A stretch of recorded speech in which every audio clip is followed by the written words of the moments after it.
Well, what's interesting that Russia is not playing any positive role neither in Syria nor Ukraine nor other conflicts or hot issues. It just escalates in situation and then offers its so-called good offices. And that's why it's impossible to imagine that that Russia will play a positive role. It's a minor economic power. The only strength is the military and first and foremost the nuclear, the Russian nuclear forces, but they cannot apply them. So they are trying to strengthen the European alliance of the United States, not the United States, by the way, and trying to wage the war in Syria in such a way that it's causing more trouble to the states. And they would agree on the combined package of Ukraine, Syria, and other deals with Russia.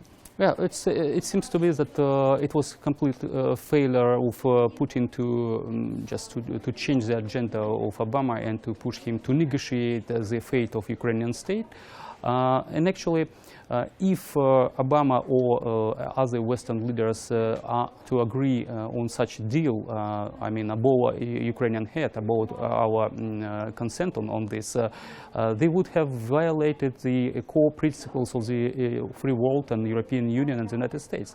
I mean that it's up to the democratically elected people, democratically elected government to decide which way to go, either the European Union, NATO, or other way.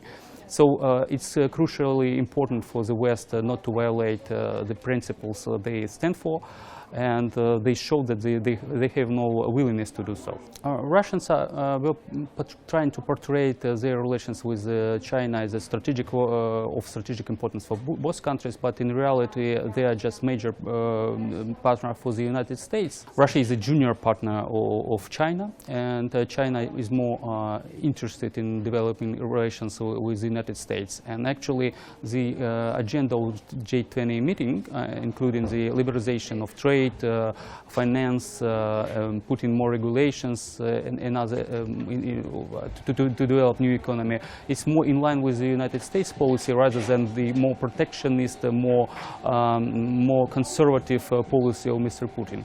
So China is playing more the American game, trying to gain more strength rather than just cutting ties to the world and being a part of the so-called Eurasian center. Certainly, Obama once said that I cannot believe that it's a major power if their economy is so small and the people are not happy with the government. And that's why we cannot compare Russia. It's great in terms of the size, and the size of its military, and first and foremost nuclear arms. But it's not great in terms of innovation, in terms of the freedoms, liberties, and technology, and certainly economy. So Russia is not the equal partner of at least half of those who are meeting in China.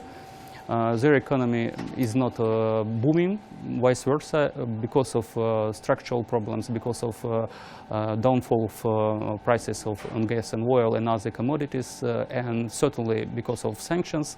The Russian economy is shrinking, and possibly it's on the way from which it's impossible to recover without a collapse.